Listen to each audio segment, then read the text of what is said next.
Hi ಎಲ್ಲರಿಗೂ ನಮಸ್ಕಾರಗಳು. Smitha's magic ಹ್ಯಾಂಡ್ಸ್ಗೆ ನಿಮಗೆಲ್ಲರಿಗೂ ಸ್ವಾಗತ. ನೋಡಿ, ಈಗಾಗಲೇ ನಾನು ನಿಮಗೆ ಚಂದ್ರಗ್ರಹಣಕ್ಕೆ ಸಂಬಂಧಪಟ್ಟಂತೆ ಸಾಕಷ್ಟು ಮಾಹಿತಿಗಳನ್ನ ಕೊಟ್ಟಿದ್ದೇನೆ.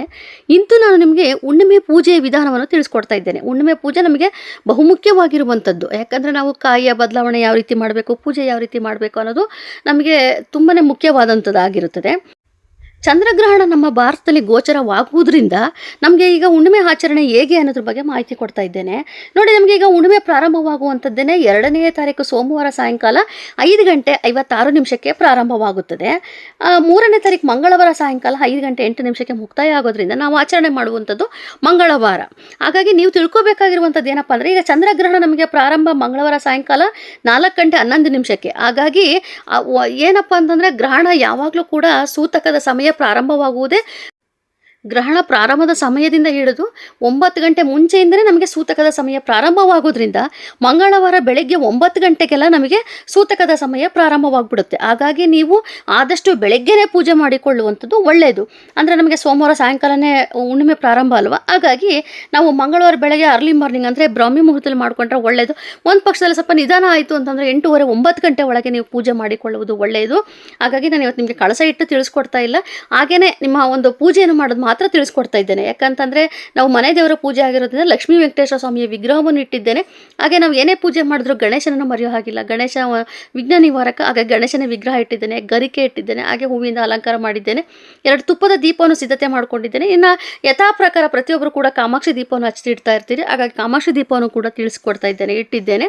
ಇನ್ನು ಪ್ರಸಾದ ಅಂತ ಬಂದಾಗ ಹಾಲು, ಹಣ್ಣು, ಏನಾದರೂ ಒಂದು ಸಿಹಿಯನ್ನು ಇಡ್ಬೋದು ಆ ಒಂದು ಸಮಯದಲ್ಲಿ.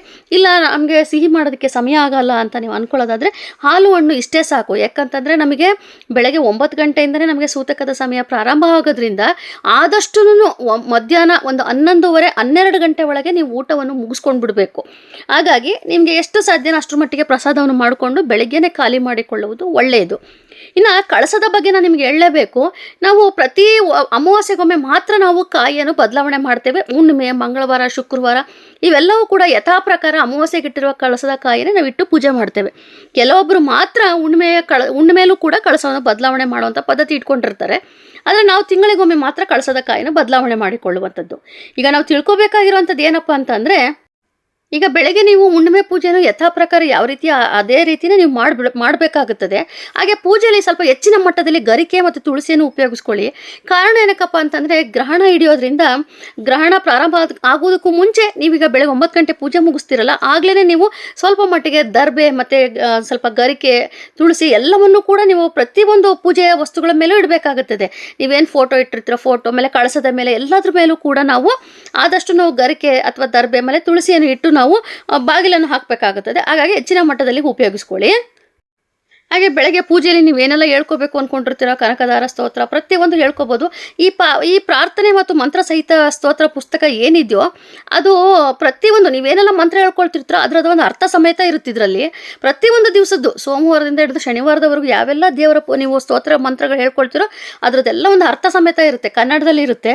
ಹಾಗಾಗಿ ನಿಮಗೆ ತುಂಬ ಸುಲಭ. ಇದು ಪ್ರತಿಯೊಂದು ಒಂದು ಬುಕ್ ಶಾಪಲ್ಲೂ ಸಿಗುತ್ತೆ, ನೀವು ಕೇಳಿದ್ರೆ ಕೊಡ್ತಾರೆ. ಅಥವಾ ನೀವು ತರಿಸ್ಕೊಡಿ ಅಂತ ಕೂಡ ತರಿಸ್ಕೊಡ್ತಾರೆ. ನೋಡಿ, ನಾನು ತೋರಿಸ್ತಾ ಇದ್ದೀನಲ್ಲ ಈ ರೀತಿಯಾಗಿ ರಾಘವೇಂದ್ರ ಸ್ವಾಮಿದಾಗಿರ್ಬೋದು, ಎಲ್ಲ ದೇವರುಗಳ ಬಗ್ಗೆನೂ ಕೂಡ ಪ್ರಾರ್ಥನೆ, ಸ್ತೋತ್ರ ಮತ್ತು ಮಂತ್ರ ಅದ್ರ ಜೊತೆಲಿ ಅರ್ಥ ಸಮೇತ ಇರುತ್ತದೆ. ಈ ಬುಕ್ಕಿನ ನೀವು ತೆಗೆದುಕೊಂಡ್ರೆ ತುಂಬಾ ಒಳ್ಳೆಯದು. ಹಾಗೆ ನಿಮಗೆ ಕಳಸದ ಬಗ್ಗೆ ಮಾಹಿತಿ ಕೊಡ್ತಾ ಇದ್ದೆ. ಕಳಸ ಅಂತ ಬಂದಾಗ ಏನಂತ ಆಗುತ್ತೆ ಅಂದರೆ, ಬೆಳಗ್ಗೆ ನೀವು ಯಥಾ ಪ್ರಕಾರ ಕಳಸವನ್ನು ಬದಲಾವಣೆ ಮಾಡಿ ಹೊಸ ವಿಳೆದೆಲೆ ಇಟ್ಟು ಅದೇ ಯಥಾ ಪ್ರಕಾರ ಕಾಯಿಯನ್ನಿಟ್ಟು ನೀವು ಪೂಜೆ ಮಾಡ್ಕೋಬೇಕಾಗುತ್ತದೆ. ಹುಣ್ಣಿಮೆ ಪೂಜೆಯಲ್ಲಿ ನಮ್ಗೆ ಯಾವುದೇ ರೀತಿಯ ಕಾಯಿ ಬದಲಾವಣೆ ಇರೋದಿಲ್ಲ. ಆದರೆ ಗ್ರಹಣ ಬಿಟ್ಟ ನಂತರದಲ್ಲಿ ಸಾಯಂಕಾಲ 7 ಗಂಟೆ ಒಂದು 17 ನಿಮಿಷದ ನಂತರದಲ್ಲಿ ನೀವೇನು ಮಾಡಬೇಕು ಅಂದರೆ, ಈಗಾಗಲೇ ನಿಮಗೆ ಸ್ನಾನ ಮಾಡುವ ರೀತಿ ಆಗಿರ್ಬೋದು, ನೆಲ ಒರೆಸೋದಕ್ಕೆ ಎಲ್ಲದಕ್ಕೂ ಕೂಡ ನಿಮಗೆ ತಿಳಿಸ್ಕೊಟ್ಟಿದ್ದೇನೆ. ಸ್ನಾನದ ನೀರಿಗೆ ನಾವು ಸ್ವಲ್ಪ ಹಸಿ ಹಾಲು ಗರಿಕೆಯನ್ನು ಹಾಕಿಕೊಂಡು ಸ್ನಾನ ಮಾಡ್ಕೋಬೇಕಾಗುತ್ತದೆ. ನಂತರದಲ್ಲಿ ದೇವರ ಮನೆಯಲ್ಲಿರುವಂಥ ಪ್ರತಿಯೊಂದು ವಸ್ತುವನ್ನು ಕೂಡ ನಾವು ತೆಗೆದು ಶುದ್ಧಿ ಮಾಡ್ಕೋಬೇಕು. ಈಗ ಬೆಳಗ್ಗೆ ದೀಪ ಹಚ್ಚಿಟ್ಟಿರ್ತೀರಿ, ಆ ದೀಪ ಇನ್ನೂ ಉರಿತಾ ಇದೆ ಅಂತ ಅಂದ್ಕೊಳ್ಳಿ, ಒಂದು ಪಕ್ಷದಲ್ಲಿ ಹಾಗೆ ಇದೆ ಅಂತೇಳಿ ಅದನ್ನು ಪಕ್ಕದಲ್ಲಿ ಇಡಿ. ಅದನ್ನು ಶಾಂತಿ ಮಾಡೋದಕ್ಕೆ ಹೋಗಬೇಡಿ. ಅದಾಗೆ ಯಥಾ ಪ್ರಕಾರ ಶಾಂತಿ ಆದಾಗ ಅದನ್ನು ತೆಗೆದು ನೀವು ಶುದ್ಧಿ ಮಾಡ್ಬೋದು. ಆದರೆ ಸಾಯಂಕಾಲ ಗ್ರಹಣ ಬಿಟ್ಟ ನಂತರದಲ್ಲಿ ಹೊಸದಾಗಿ ನೀವು ದೀಪವನ್ನು ಹಚ್ಚಿ, ಹೊಸದಾಗಿ ಕಳಸವನ್ನು ಇಟ್ಟು, ಹೊಸದಾಗಿ ಎಲ್ಲವನ್ನು ಪ್ರತಿಯೊಂದು ಏನೂ ಬಿಡೋ ಹಾಗಿಲ್ಲ, ಅರಿಶಿನ ಕುಂಕುಮವನ್ನು ಕೂಡ ಬದಲಾವಣೆ ಮಾಡ್ಕೊಳ್ಳಿ. ಎಲ್ಲವನ್ನು ತೆಗೆದು ಶುದ್ಧಿ ಮಾಡಿ, ಅದರ ದೇವರ ಮನೆ ಶುದ್ಧಿ ಮಾಡುವಂಥ ಸಂದರ್ಭದಲ್ಲಿ ನೀರಿಗೆ ಸ್ವಲ್ಪ ಮಟ್ಟಿಗೆ ಗಂಜಲ, ಸ್ವಲ್ಪ ಉಪ್ಪನ್ನು ಹಾಕಿ ಶುದ್ಧಿ ಮಾಡಿಕೊಂಡು, ನಂತರದಲ್ಲಿ ಫೋಟೋವನ್ನೆಲ್ಲ ಸ್ವಲ್ಪ ಹಸುವಿನ ಗಂಜಲ ಹಾಕಿ ಫೋಟೋವನ್ನು ಕೂಡ ಶುದ್ಧಿ ಮಾಡ್ಕೊಳ್ಳಿ. ಕಳಸವನ್ನು ತೊಳೆದು ಯಥಾ ಪ್ರಕಾರ ನೀವು ಯಾವ ರೀತಿ ಪೂಜೆ ಮಾಡ್ತೀರೋ ಅದೇ ರೀತಿಯೇ ನೀವು ಪೂಜೆಯನ್ನು ಮಾಡಿಕೊಳ್ಳಬೇಕಾಗುತ್ತದೆ. ನಾನು ಬೆಳಗ್ಗೆ ತುಪ್ಪದ ದೀಪ ದೀಪ ಹಚ್ಚಿಟ್ಟಿದ್ದೇನೆ. ಹಾಗೆ ಸಂಜೆಯ ಸಮಯದಲ್ಲೂ ಕೂಡ ಗ್ರಹಣ ಬಿಟ್ಟ ನಂತರದಲ್ಲಿ 2 ತುಪ್ಪದ ದೀಪವನ್ನು ಹಚ್ಚಿಟ್ಟು ನಂತರದಲ್ಲಿ ನೀವು ದೇವಸ್ಥಾನಕ್ಕೆ ಹೋಗಿ ಅಲ್ಲಿ ಕೂಡ ಸ್ವಲ್ಪ ಮಟ್ಟಿಗೆ ಅಕ್ಕಿ ಬೆಲ್ಲ ಎಲ್ಲವನ್ನು ಕೊಟ್ಟು ನಮಸ್ಕಾರ ಮಾಡಿಕೊಂಡು ಬರುವುದು ತುಂಬಾ ಒಳ್ಳೆಯದು. ಹಾಗೆ ಇದು ಹೋಳಿ ಹುಣ್ಣಿಮೆ ಆಗಿರೋದ್ರಿಂದ ಕಾಮದಹನ ಕೂಡ ಇರ್ತದೆ. ಅದು ನೀವು ಸೋಮವಾರ ಸಾಯಂಕಾಲನೇ ಮಾಡಿಕೊಂಡ್ರೆ ಒಳ್ಳೆಯದು. ಯಾಕಂದರೆ ಮಂಗಳವಾರ ನಮಗೆ ಗ್ರಹಣ ಇರುತ್ತಲ್ವ, ಹಾಗಾಗಿ ಆದಷ್ಟು ಸೋಮವಾರ ಸಾಯಂಕಾಲನೇ ಮಾಡ್ಕೋಬೋದು. ಕೆಲವರು ಮಂಗಳವಾರ ಸಾಯಂಕಾಲ ಗ್ರಹಣ ಬಿಟ್ಟ ನಂತರದಲ್ಲೂ ಕೂಡ ಮಾಡ್ಕೊಳ್ತಾರೆ. ಅವರವ್ರ ಯಥಾಸ್ಥಿತಿಯಂಗೆ ಅವರು ಬದಲಾವಣೆ ಮಾಡಿಕೊಳ್ಳಬಹುದು. ಹಾಗೆ ಮತ್ತೊಂದು ವಿಚಾರ, ಮಂಗಳವಾರ ಹುಣ್ಣಿಮೆನೂ ಕೂಡ ಇರೋದ್ರಿಂದ ಗ್ರಹಣ ಬಿಟ್ಟ ನಂತರದಲ್ಲಿ ನೀವೇನು ಪೂಜೆಯನ್ನು ಮಾಡ್ಕೊಳ್ತಿರೋ, ಪೂಜೆಯೆಲ್ಲ ಆದ ನಂತರದಲ್ಲಿ ನೀವು ಆದಷ್ಟು ಧೂಪ ಹಾಕೋದು ಮಾತ್ರ ಮರಿಬೇಡಿ. ಧೂಪವನ್ನು ಹಾಕಿ ಮನೆಗೆಲ್ಲ ತೋರಿಸಿ, ಹಾಗೆ ದೇವರ ಮನೆಯಲ್ಲೂ ಕೂಡ ನೀವು ಧೂಪ ಹಾಕಿಬಿಟ್ಟು ಹೊರಭಾಗದಲ್ಲಿ ಬಾಗಿಲಿಂದ ಆಚೆ ಅಲ್ಲೂ ಕೂಡ ನೀವು ಧೂಪವನ್ನು ಇಡುವುದು ತುಂಬಾ ಒಳ್ಳೆಯದು. ಅದೊಂದು ಮರಿಬೇಡಿ. ಮಂಗಳವಾರ ಕೂಡ ಆಗಿರೋದ್ರಿಂದ ಜೊತೆಲಿ ಗ್ರಹಣ ಕೂಡ ಆಚರಣೆ ಇದ್ದಿದ್ದರಿಂದ ನಾವು ಧೂಪ ಹಾಕೋದ್ರಿಂದ ಮನೆಗೆ ಒಂದು ಯಾವುದೇ ರೀತಿಯ ಒಂದು ನಕಾರಾತ್ಮಕತೆ ಬರೋದಿಲ್ಲ.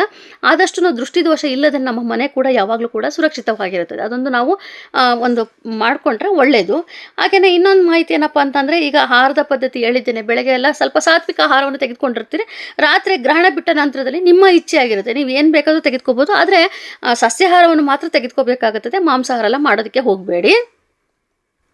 ಆದಷ್ಟು ಕನಕದಾರ ಸ್ತೋತ್ರ, ವಿಷ್ಣು ಸಹಸ್ರನಾಮ, ಗಾಯತ್ರಿ ಮಂತ್ರ, ಇವೆಲ್ಲ ಸಂತಾನ ಗೋಪಾಲ ಮಂತ್ರ, ಇವೆಲ್ಲವನ್ನು ಕೂಡ ನೀವು ಅವತ್ತಿನ ದಿವಸ ಮಂಗಳವಾರ ಬೆಳಗ್ಗೆ ಸಂಜೆ ಆಮೇಲೆ ಗ್ರಹಣ ಹಿಡಿದಿರುವಂಥ ಸಮಯದಲ್ಲಿ ಹೇಳ್ಕೊಂಡಾಗ ನಿಮಗೆ ತುಂಬಾ ಅದರ ಬದಲಾವಣೆಗಳು ನೀವು ಕಾಣ್ತಾ ಹೋಗ್ತೀರಿ. ಸೊ ಫ್ರೆಂಡ್ಸ್, ಇವತ್ತು ನಾನು ನಿಮಗೆ ಹುಣ್ಣಿಮೆ ಪೂಜೆಯ ವಿಧಾನವನ್ನು ತಿಳಿಸ್ಕೊಟ್ಟಿದ್ದೇನೆ. ಹಾಗೆ ದೇವರ ಮನೆಯಲ್ಲಿರುವಂಥ ಪ್ರಸಾದ ಎಲ್ಲವನ್ನೂ ಕೂಡ ಬೆಳಗ್ಗೆನೇ ನೀವು ಖಾಲಿ ಮಾಡಿಬಿಟ್ರೆ ನಿಮಗೆ ಅಷ್ಟೇ ಒಳ್ಳೆಯದು. ಹಾಗೆ ಸಂಜೆಯ ಸಮಯದಲ್ಲಿ ಕುಂಕುಮಾರ್ಚನೆ ಮಾಡ್ಕೊಳ್ಳಿ. ಇಷ್ಟರ ಮಟ್ಟಿಗೆ ನೀವು ಬದಲಾವಣೆ ಮಾಡ್ಕೋಬೋದು. ನೋಡಿ, ಕಳಸದ ಬಗ್ಗೆ ಮತ್ತೊಮ್ಮೆ ಹೇಳ್ತಾ ಇದ್ದೇನೆ. ಬೆಳಗ್ಗೆ ನೀವು ಏನು ಹುಣ್ಣಿಮೆ ಪೂಜೆ ಮಾಡಿದಾಗ ಕಳಸ ಇಟ್ಟು ಪೂಜೆ ಮಾಡಿರ್ತೀರೋ ಅದೇ ಕಾಯಿ ಮತ್ತೆ ಮುಂದುವರ್ಸೋದಕ್ಕೆ ಬರೋದಿಲ್ಲ. ನೀವು ಗ್ರಹಣ ಬಿಟ್ಟ ನಂತರದಲ್ಲಿ ಮಂಗಳವಾರ ಸಾಯಂಕಾಲ ಹೊಸದಾಗಿ ಕಳಸ ಇಡ್ತಿರಲ್ಲ, ಆಗ ಹೊಸ ಕಾಯಿಯನ್ನೇ ಇಟ್ಟು ನೀವು ಪೂಜೆ ಮಾಡ್ಕೋಬೇಕಾಗುತ್ತದೆ. ಹಳೆದನ್ನು ನೀವು ನೀರಿಗಾದರೂ ವಿಸರ್ಜನೆ ಮಾಡ್ಬೋದು, ಅಥವಾ ನೀವು ಮನೆಯಲ್ಲಿ ಅದನ್ನು ಉಪಯೋಗಿಸ್ಕೋಬಹುದು. ಇನ್ನು ಊಟದ ನಾನು ಈಗಾಗಲೇ ಹೇಳಿದ್ದೇನೆ, ಮಧ್ಯಾಹ್ನ ಆದಷ್ಟು ಒಂದು 12 ಗಂಟೆ ಒಳಗೆ ನೀವು ಊಟ ಮಾಡಿಕೊಂಡ್ರೆ ಒಳ್ಳೆಯದು. ಈಗ ಏನಾಗುತ್ತೆ ಅಂದರೆ, ಮನೇಲಿ ಪುಟ್ಟ ಮಕ್ಕಳು ಇರ್ತಾರೆ, ಗರ್ಭಿಣಿಯರು, ಬಾಣಂತಿಯರು ಇರ್ತಾರೆ, ವಯಸ್ಸಾದಂಥವ್ರು ಇರ್ತಾರೆ. ಅಷ್ಟೊತ್ತಿಗೆ ತಿಂದುಬಿಟ್ರೆ ರಾತ್ರಿ ಪೂಜೆ ಗೀಜೆ ಎಲ್ಲ ಮುಗಿಸೋಷ್ಟೊತ್ತಿಗೆ ನಮಗೆ ರಾತ್ರಿ 9-10 ಗಂಟೆ ಆಗಿಬಿಡುತ್ತೆ. ಅಲ್ಲಿವರೆಗೂ ಉಪವಾಸ ಇರೋದು ಭಾಳ ಕಷ್ಟ ಆಗುತ್ತೆ. ಹಾಗಾಗಿ ಆದಷ್ಟು ಒಂದು 3:30 ಒಳಗಾದ್ರೂ ಒಂದು ಹಾಲು, ಹಣ್ಣು, ಒಂದು ಲೈಟಾಗಿ ಏನಾದರೂ ಒಂದು ಪದಾರ್ಥಗಳು ನೀವು ತೆಗೆದುಕೊಂಡ್ರೆ ಅಷ್ಟೇ ಸಾಕು. ಆದಷ್ಟು ಗಟ್ಟಿ ಪದಾರ್ಥವನ್ನು ಬಿಟ್ಬಿಡಿ. ಸೊ ಫ್ರೆಂಡ್ಸ್, ಇವತ್ತು ನಾನು ನಿಮಗೆ ಹುಣ್ಣಿಮೆ ಪೂಜೆಯ ಬಗ್ಗೆ ತಿಳಿಸ್ಕೊಟ್ಟಿರೋಂಥ ಮಾಹಿತಿ ಹೇಗಿತ್ತು ಅಂತೇಳಿ ಒಂದು ಕಮೆಂಟ್ ಮಾಡಿ, ಹಾಗೆ ಲೈಕ್ ಮಾಡಿ, ಶೇರ್ ಮಾಡಿ, ಹಾಗೆಯೇ ಸಬ್ಸ್ಕ್ರೈಬ್ ಮಾಡ್ಕೊಳ್ಳಿ. Thank you.